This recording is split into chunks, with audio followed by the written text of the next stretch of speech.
नमस्कार, आप देख रहे हैं इंडिया न्यूज। आपके साथ मैं हूं शुभ्रा सुमन। सीधे बिहार से आपके साथ जुड़ रही हूं। बिहार में चुनाव बा किसकी बहार बा? जी हाँ, यही बड़ा सवाल है जो आपके जहन में भी उठ रहा होगा। इंडिया न्यूज लगातार अपने कैमरे से आपको बिहार की जमीनी हकीकत दिखा रहा है।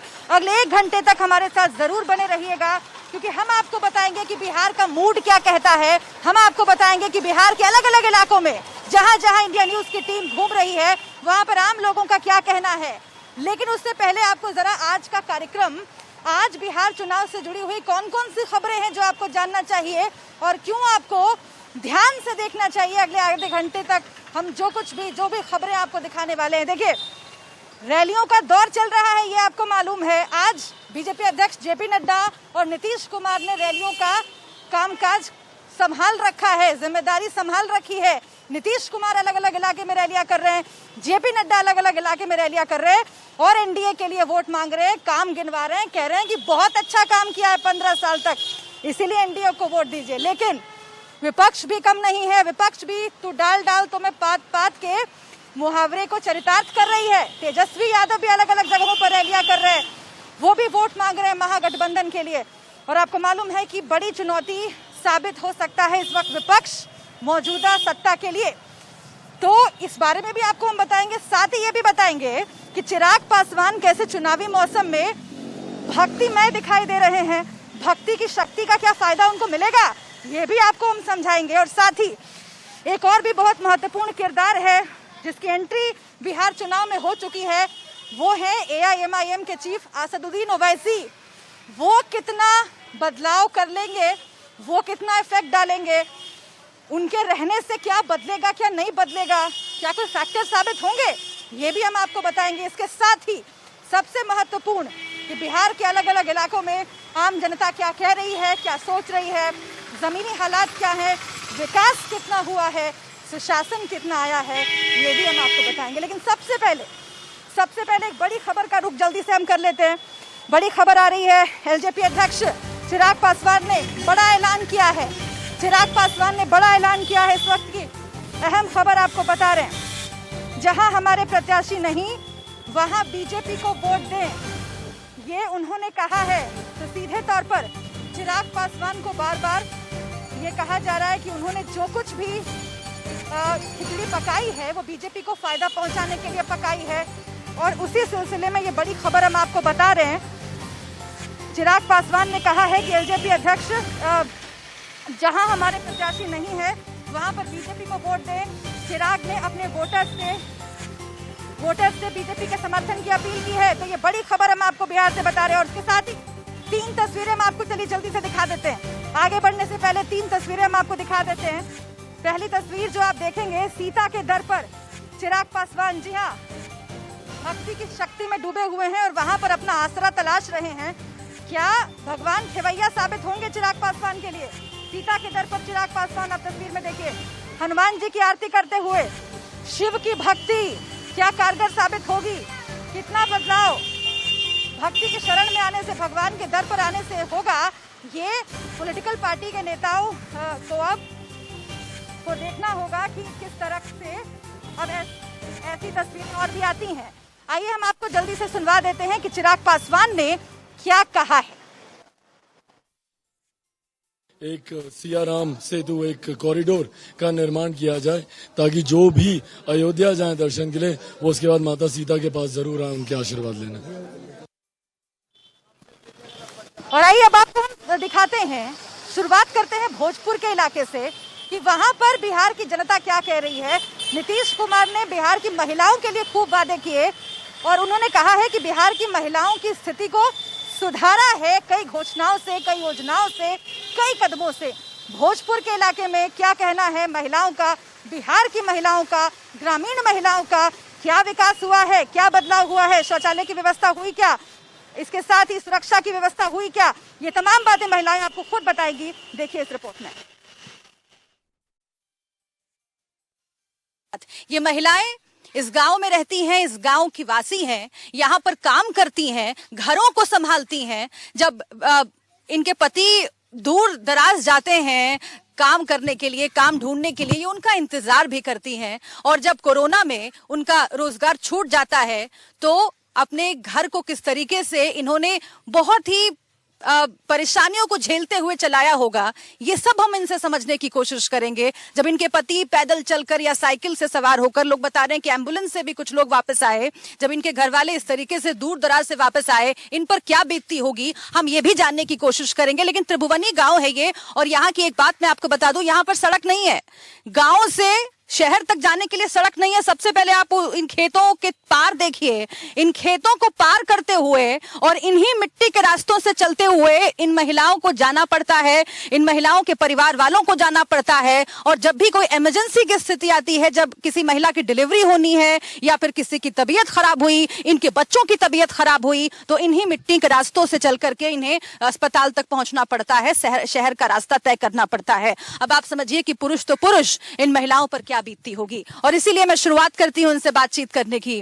खुलकर आप लोग अपनी समस्याओं को बताइएगा, क्योंकि जब अब से कुछ देर पहले आप लोगों से बात हो रही थी, आप लोगों ने बताया शौचालय की समस्या, गंदगी की समस्या, सड़क की समस्या, अस्पताल की समस्या। सबसे पहले मैं शुरुआत आपसे करना चाहती हूँ, आपका क्या नाम है और किस तरह की समस्याएं आपको यहाँ पर आती हैं? क्योंकि सरकारें तो कहती हैं कि हम महिलाओं के लिए बहुत कुछ कर रहे हैं, आपको लगता है कुछ किया है? हम सबको धन्यवाद प्रणाम करतनी। हमार नाम पूनम देवी है। हम देखिए जैसे रोड नहीं खे बनत और में कोनो आदमी के काम नहीं खे मिलत, सबको हमनी के आदमी काम त बैठल बानी, ना रोड बा, ना बाथरूम बा, ना कोनो रोजगार बा, आ ना कोनो एथी बाटे। सब हम ये कह सकतनी कि ना रोड बा, आ ना एजा ना पैखाना बा, ना कोनो रास्ता बा, एजा ना कोनो आदमी के काम मिलता, सब आदमी भूखे मरतरन बैठल बा आदमी। यही से एकदम परेशानी रहल बाटे। तो इस तरह की परेशानियां पेश आ रही हैं इन महिलाओं को। और भी महिलाओं से हम बात करते हैं। आपका क्या नाम है और यहाँ की आंगनबाड़ी की क्या स्थिति है, यहाँ पर अस्पतालों की क्या स्थिति है, और महिलाओं को किस किस तरह की दिक्कत आती है? महिलाओं को दिक्कत है, पहले तो सड़क नहीं है ये गांव में, शहर में जाने के लिए नली नहीं है, बहुत गंदगी द्वार पर ले सगरी गंदगी हो जाता है। बच्चन के जाए के लिए सड़क रही तभी न कहीं बच्चा शिक्षा के लिए बाहर में पढ़े जी हंस। इतना ठेहुन भर कीचड़ हेल के बच्चा लोग सड़क धरेला तो पढ़े जाला। डिलीवरी होता माथ पर खटिया चढ़ा के जेंट्स लोग सड़क पर ले जाता लोग, तब गाड़ी के कोनो साधन होता। यह बहुत समस्या बा मैडम, अब दोसर हम का कहीं। अच्छा, आप जानिए कि यहाँ पर इस विधानसभा सीट से बीजेपी आज तक नहीं जीती है। बीजेपी खाता खोलने की कोशिश कर रही है। आरजेडी यहाँ से पिछली 2 विधानसभा चुनाव जीत चुकी है। इससे पहले जेडीयू थी, उससे पहले कांग्रेस पार्टी जीती थी। लेकिन पार्टियां कोई भी रहे, सवाल यह है कि आखिर हुआ क्या है यहाँ के लोगों के लिए। बिहार महापुरुषों की धरती है, लेकिन उन महापुरुषों से कितना यहाँ की सियासी पार्टियों ने सीखा और कितना बदलाव आया, ये हम आपको अपनी अगली रिपोर्ट में दिखाएंगे। क्योंकि इंडिया न्यूज की टीम घूमते घूमते जगदीशपुर पहुंची। जगदीशपुर वीर कुंवर सिंह की धरती है, लेकिन वहां पर जब हम दलितों के मोहल्ले में पहुंचे, दलितों ने क्या बताया और उन्हें किस तरह की परेशानियों से आज भी गुजरना पड़ रहा है, किस तरह का जीवन आज भी जीना पड़ रहा है, सीधे बिहार के जगदीशपुर से देखिए ये रिपोर्ट। देशभक्ति की परिभाषा अलग अलग पार्टियां अपने हिसाब से गढ़ती हैं, लेकिन हम उस जमीन पर मौजूद हैं जो वीर कुंवर सिंह की धरती है। और वीर कुंवर सिंह ने आजादी की लड़ाई में जो योगदान दिया था उसे कौन भूल सकता है। और इसके साथ ही देशभक्ति की असल परिभाषा उन क्रांतिकारियों से, उन वीरों से हमें सीखनी चाहिए जिन्होंने जाति जाति में भेद नहीं किया। और उन्हीं में से एक थे वीर कुंवर सिंह। उनकी धरती है जगदीशपुर, और यहाँ पर इस दलितों के मोहल्ले में, दलितों की बस्ती में हम आए हुए हैं। दलितों की ये बस्ती वीर कुंवर सिंह ने बसाई थी, ये यहाँ के लोग खुद बताते हैं। और इतने सालों से यहाँ पर ये लोग रह रहे हैं, लेकिन इनकी समस्याएं दूर नहीं हुई। आज सरकारें बदलती हैं, अलग अलग पार्टियां अलग अलग विचारों की बात करती हैं, लेकिन इन दलितों के लिए, यहाँ पर रहने वाली महिलाओं के लिए, यहाँ के बच्चों के लिए कुछ नहीं हो पाया। एक बार जरा आप देखिए कि इन परिस्थितियों में यहाँ पर लोग रहते हैं। ये पानी का जमाव आप देखिए, ये गंदगी आप देखिए, और इसके आसपास मकान बने हुए हैं जिसमें दलितों की बड़ी आबादी रहती है और कई सालों से रहती चली आ रही है, लेकिन अभी तक इनके उत्थान के लिए सिर्फ बातें होती रहीं और कुछ नहीं हुआ। दलितों के नाम पर आज वोट मांगे जाते हैं, लेकिन वीर कुंवर सिंह की ये धरती इस बात की गवाही दे रही है कि दलितों के उत्थान के लिए कोई भी काम जमीन पर उस तरह से नहीं हो पाया जो होना चाहिए था। नीतीश कुमार की 7 निश्चय योजना, कहा गया कि जल पहुंचा दिया गया है, कहा गया शौचालय बना दिए गए हैं, और इसी तरह की बस्तियों की बात नीतीश कुमार करते हैं, सुशासन बाबू की सरकार करती है। लेकिन आज हम इन्हीं से समझने की कोशिश करेंगे कि आजादी की लड़ाई का जिक्र जब भी आता है, 1857 की क्रांति सैनिक विद्रोह का जिक्र जब आता है तो वीर कुंवर सिंह की बात हम याद करते हैं। लेकिन उसके बाद से जो लड़ाई इन लोगों की चली आ रही है, उस लड़ाई में सरकारों ने इनका कितना साथ दिया और कितनी तस्वीर इस मोहल्ले की बदली, जो नहीं बदली वो हम देख रहे हैं। लेकिन कोशिश क्या हुई, क्या कोई कोशिश किया किसी सरकार ने, यही जानने की कोशिश करेंगे हम। आप बताइए बाबा, क्या नाम है आपका? ललन। कब से यहाँ पर रह रहे हैं सब? हमारा 60 वर्ष हो गए। तो बताइए ना कि कौन कौन सी दिक्कत किस किस तरह से सामने आ रही है? माने महंत 60 वर्ष में जो रहत हो गई, महंत जी का जमीन है, सरकार में हम जब आके बस गई बनी, क्या कर सकीला। क्या क्या दिक्कत आप लोगों को आती है? किसी ने कुछ किया? ना घर दुआर कुछ नहीं बनत, अब करते नहीं खे। पानी भर जला है तना तना दू काटी ले जाब का कर जा। अब कोई केहू आवेला महंत जी आवेला तो भागो भागो भागो भागो, हम का करी, अब कैसे का करी, अब तो हमारे बुढ़ारी समय आई, कहाँ भागो। मतलब जिन लोगों को कुछ बदलना है उनके पास जब आप लोग जाते हैं तो वो कहते हैं कि भागो भागो। हाँ सर, हमारी भागा जब हमला तब मोहन जी आवेला मड़ई भगाई, मड़ई के बार देव, घर दुआर भसा देव। मैं सबके पास आऊंगी आप लोगों के पास एक एक करके, चिंता मत कीजिए और सबको बात रखने का मौका मिलेगा। लेकिन आप युवा हैं और आपके भी कुछ सपने होंगे। इस बस्ती में यहाँ पर रहते हुए आपको लगता है कि सरकारों को इस बात का एहसास होना चाहिए कि उन्हें जो करना चाहिए था उन्होंने नहीं किया? हाँ, ये तो फीलिंग होता है, मतलब हम लोग का महसूस भी होता है। लेकिन अक्सर बरसात में ही देखा जाता है कि चूल्हा उल्हा जो होता है खाना बनाने वाला, तो उस पर सब भींग जाता है, ढह जाता है और खाना बनाने में दिक्कत होता है। फिर रहने में, बैठने सोने में ये सब दिक्कत होता है। और सब हर पार्टी आती है और बोलते है कि ये वो करेंगे हम, लेकिन कुछ भी नहीं होता है। यहाँ पर शौचालय भी नहीं है, नल जल का कुछ भी नहीं है। बचपन से देख रहे हो हमेशा से? यहाँ से मतलब 20 वर्ष हम लोग का उम्र हुआ, सब देखते हैं इधर, कुछ भी नहीं बदला। बस देखिए कुछ नहीं बदला, ये यहाँ पर के युवा कह रहे हैं। महिलाएं हैं, मैं उनसे बात करूंगी, फिर मैं आप लोगों के पास भी आऊंगी। लेकिन आप लोग बताइए, शौचालय की बात तो खूब की जाती है, 7 निश्चय योजना, नल जल योजना, लेकिन क्या शौचालय की व्यवस्था हो पाई आज तक? शौचालय अभी एक बार है जो यहाँ पर लाकर रखे थे, मगर वहाँ पर चालू नहीं हुआ है। खाली बातें होता है, मगर कोई हमको को व्यवस्था नहीं मिला है शौचालय का। शौचालय और पीने का पानी, कितनी बुरी स्थिति है यहाँ पर? हमनी के जाके हाथ जोड़ के कहनी जा कि मोहन जी हमनी के दे दी कलश की ना, तू लोग के जाड़ब उजारब खदेरब, एजा ना देव जा रहे के धरा देव जा, हई करम जा, हऊ करम जा। जाके जब माले पार्टी हमनी के अजीत भैया एजा खूटा गाड़ दिलन, कहलन कि तू लोग के कोई ना खदेरी, कोई ना भगाई, जहाँ भी हम रहब तहाँ तहरा लोग के राखब। हाँ, कोई के बाप के ना। शौचालय वगैरह बना, पानी की समस्या हल हुई? ना कुछ ना पानी ना पैखाना, कुछ ना। रोज कहलन लोग हई बनवाई महू बनवाई, कुछ व्यवस्था जो होत नहीं के, बनत नहीं के। बहुत दिक्कत में मैडम जी, क्या करो। मैं फिर से आप लोगों के पास आऊंगी, लेकिन जरा इसे समझने की कोशिश करते हैं। अच्छा, ये जो महिलाएं बता रही हैं, आप लोगों को यहाँ से हटाने की भी कोशिश हो रही है? हटाने की कोशिश भी हुई है क्या? किस तरह की दिक्कत आती है और क्या आप लोगों ने कभी शिकायत की? हाँ सर, हटाने की कोशिश है। यहाँ से जो आता है तो बोलते हैं उन्होंने चले जाओ, हटो यहाँ से, भागो यहाँ से, निकलो जाओ, यहाँ तुम लोग को कोई नहीं, भागो यहाँ पर से। हाँ, क्या कह रहे हैं? प्रशासन आएगा तो यहाँ पर से झोपड़ी उपड़ी कबार के बिक देगा, यहाँ से हट जाओ। तो बताइए हम लोग कहाँ जाएंगे? तो माले पार्टी अजीत भाई हम लोग का कभी भी आए हैं तो साथ दिए हैं, और कोई नेता यहाँ पर नहीं आते हैं। कोई नेता यहाँ पर नहीं आता। और आप देख रहे हैं कि जो बुनियादी सुविधाएं जिनकी बात होती है, वो बुनियादी सुविधाएं इस दलित बस्ती में नहीं है।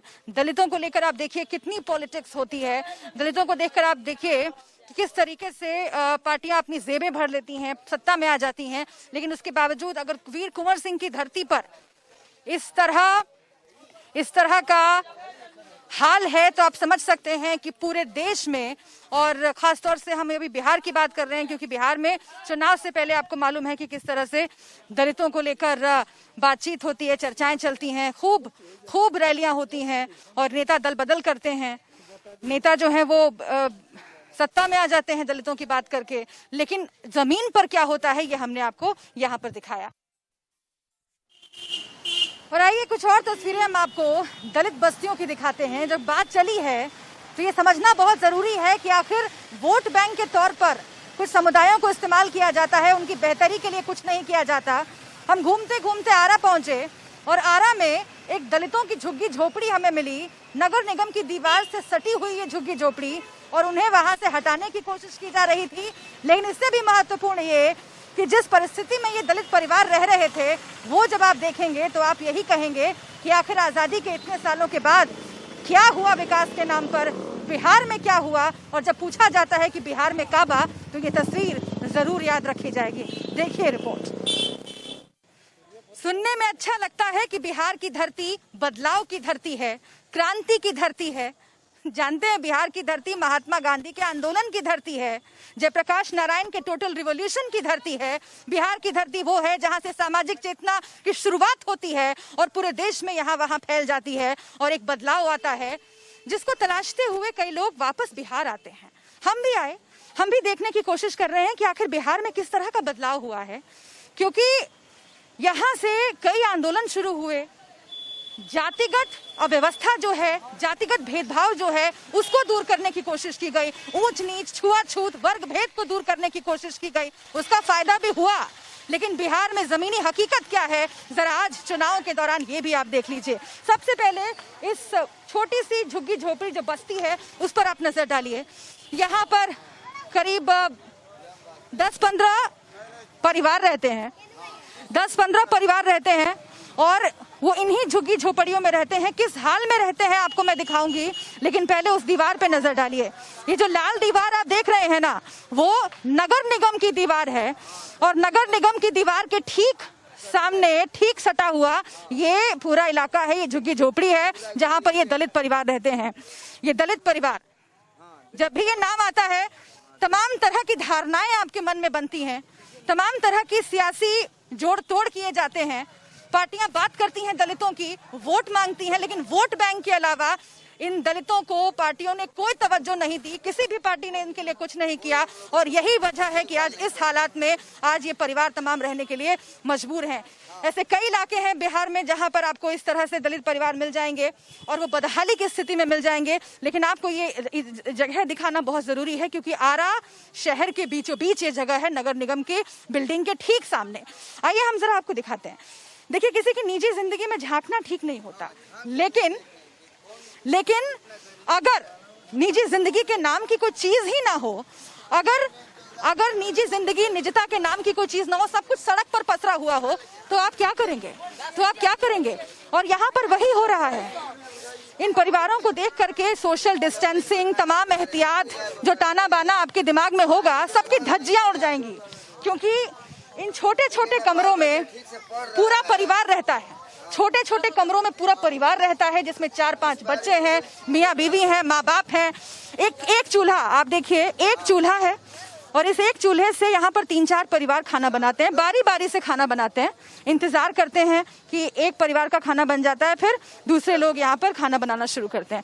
इस स्थिति में ये लोग हैं और किस हाल में रह रहे हैं जरा मैं आपको दिखाती हूँ कि तमाम जो इंदिरा आवास और अलग अलग तरह की योजनाओं की बात होती है, उनकी हकीकत क्या है, ये आपको इन जगहों पर आकर, इन झुग्गी झोपड़ियों में आकर के पता चलेगा। आप देखिए, एक जगह पर खाने पीने का सामान रखा हुआ है, यहाँ पर सब्जी काटी जाती है, यहाँ पर कई बार खाना भी बना लिया जाता है। छोटा मोटा किचन जो है यहाँ पर इन लोगों ने बना रखा है। कपड़े रखे हुए हैं, बक्सा यहाँ रखा हुआ है, बर्तन पड़े हुए हैं, साइकिल यहाँ पड़ी हुई है, यहीं पर बेड है, यहीं पर बिस्तर है और इस बिस्तर पर तमाम जो बच्चे हैं और जो मियाँ बीवी हैं वो भी यहाँ रहते हैं। क्या कह रहे हैं कि बरसात में पानी भर जाता है। सुनिए, देखिए, बरसात में पानी हो जा रहा है ना, तो हम लोग को बहुत दिक्कत होता है। चौकी रहता है तो उससे पे सोना है, उससे पे खाना वाना सब बनाना है। बैठी जा, खाना बनाओ, इती लेके कहाँ रही जा। अपन, चल भैया देखे